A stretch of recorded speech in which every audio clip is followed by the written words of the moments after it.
अच्छा, हम लोग फिल्मों में भी देखते हैं कि कोर्ट में जब सुनवाई होती है तो जो चश्मदीद गवाह होता है उसकी गवाही एकदम सुप्रीम मानी जाती है और तत्काल कार्रवाई उस पर होती है। जब छोटू के पिता चश्मदीद गवाह हैं ही तो इस मामले में इतनी देरी क्यों? देखिए, छोटू के पिताजी चश्मदीद गवाह है, लेकिन फिल्म जो है वो फिल्म होता है, उसमें आपको मान लीजिए कार्रवाई करते हुए थोड़ी जमुई के सिमुलतल्ला में जो पत्रकार गोकुल जी की हत्या हुई थी, उस मामले में जब अधिकारी पहुंचे थे जांच पड़ताल करने के लिए तो मीडिया के सवालों से वो गाड़ी बैक करके भाग गए वहाँ से। देखिए, वो सब कहीं ना कहीं मिले हुए होते हैं, लेकिन क्रिमिनल जो है ना वो गुनाह करने से पहले ही थाना गया रहता है। नमस्कार, आप खबर 247 देखना प्रारंभ कर चुके हैं।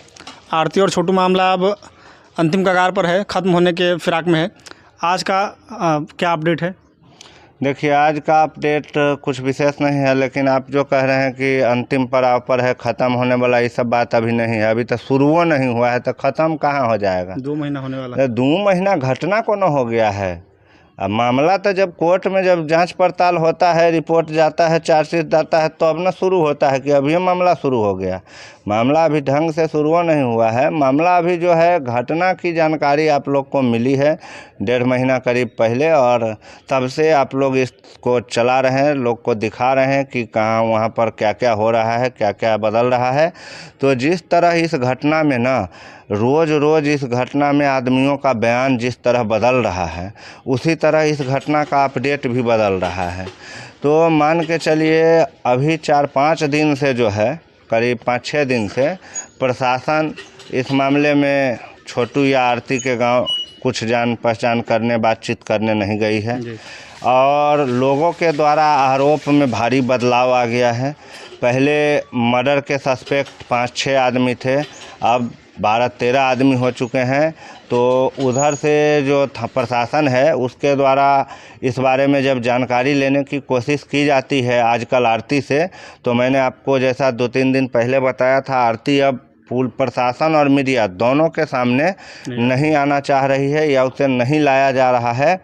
तो इस मामले में कहीं ना कहीं अब एक बात सामने आ रही है कि छोटू के पिता इस बात को समझ रहे हैं कि अब छोटू चला ही गया है, अब ज़्यादा जो है उछल कूद करके कोई फ़ायदा है नहीं।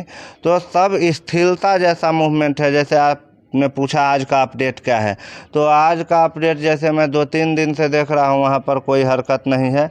मीडिया चैनल वाले 1-2 भाई बंधु आते हैं और उनके द्वारा बातचीत बहुत मशक्क़त के बाद हो पाती है, क्योंकि पहले तो डायरेक्ट मना कर दिया जाता है। फिर भी कुछ होते हैं इतने मतलब LIC एजेंट टाइप के जो डटे रहते हैं, तब उनकी बात बनती है। उसमें भी जो छोटू का भाई है वो थोड़ा आजकल दिमाग उसका गर्म रहता है, तो सब मीडिया वाले को डांटते ही रहता है।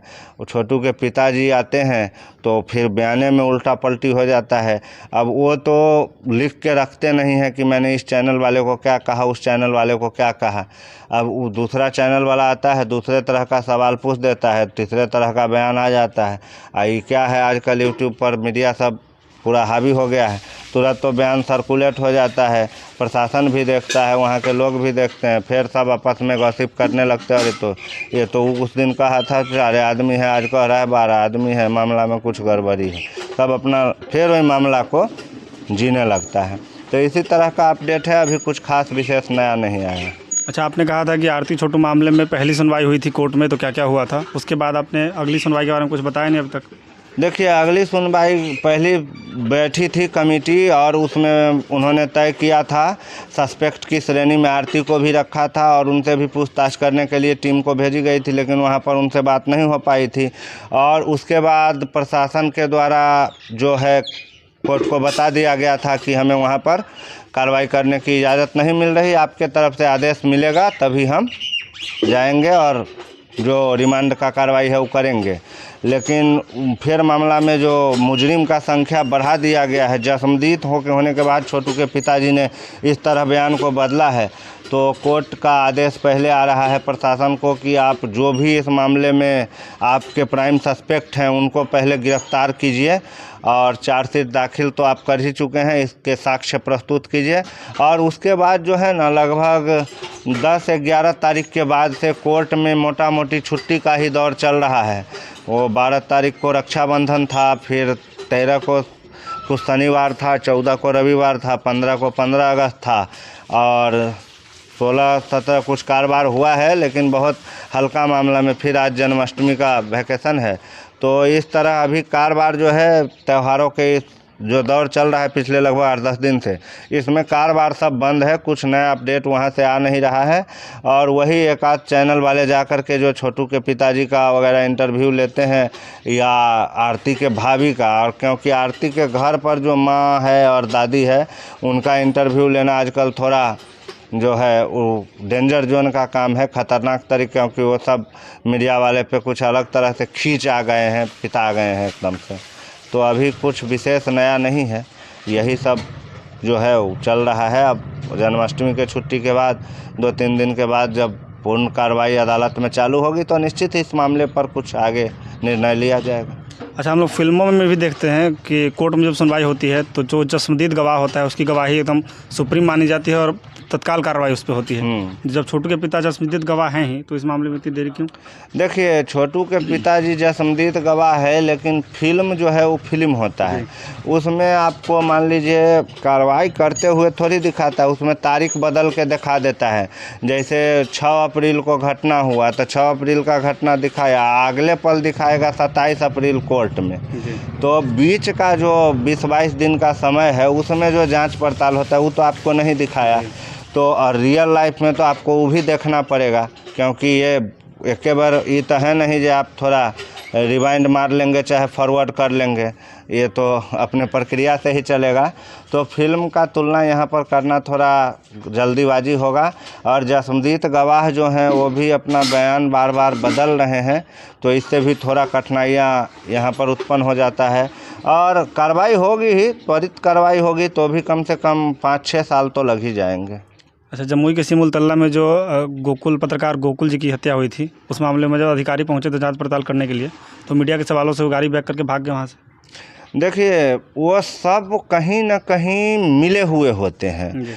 जितना मान लीजिए, देखिए क्रिमिनल आपके साथ क्राइम करता है तब आप पुलिस स्टेशन जाते हैं, थाना जाते हैं और उनको अपना व्यथा बताते हैं, हमारे साथ इस तरह की घटना है, आप हेल्प कीजिए, कानून हमको सहारा दे। लेकिन क्रिमिनल जो है ना, वो गुनाह करने से पहले ही थाना गया रहता है और बाकायदा जो अपना है प्रसाद उरसाद चढ़ा करके और तब गुनाह करने ही आता है। तो एक बात बताइए, आपकी बात कितनी देर में प्रशासक सुनेंगे या क्रिमिनल की बात कितनी देर में सुनेंगे? क्योंकि आप बिना प्रसादी के गए हैं तो आपका तो सुनवाई बहुत लेट होगा, कान मोटा होता है। और वो पहले ही सब कुछ सेटलमेंट करके आया है। देखिए, वो फुली प्रिपेयर्ड होता है कि हमको क्राइम करना है।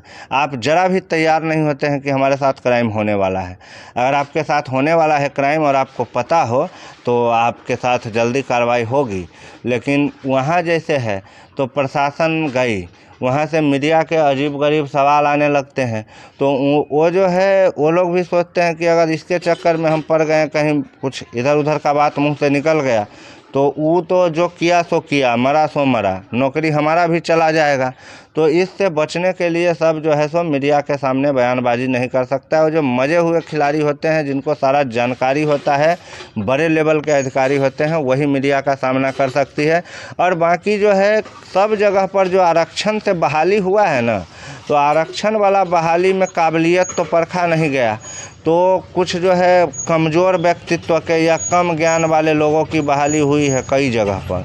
तो उन बहालियों का असर है कि वो लोग मीडिया के सवालों का ज़्यादा देर जवाब नहीं दे सकते हैं। कई पदाधिकारियों को मैंने देखा है कि उनको सही से हिंदी बोलने नहीं आता है, और वो क्या बोलते हैं, उनका जो आवाज़ निकलता है, लैंग्वेज जो है किस तरह बोलते हैं कि उसमें से आप आधा ही बात समझ पाइएगा और आधा नहीं समझ पाइएगा। तो पूरा सिस्टम जो है कहीं ना कहीं छेद है, पूरा सिस्टम में होल है। तो इसको एक बार में बंद नहीं किया जा सकता। प्रक्रिया लोग सुधारने की कर रहे हैं, लेकिन इतना जल्दी तो सुधार होगा नहीं। फेसबुक पेज को फॉलो कर लीजिएगा, यूट्यूब पर चैनल को सब्सक्राइब कर लीजिएगा।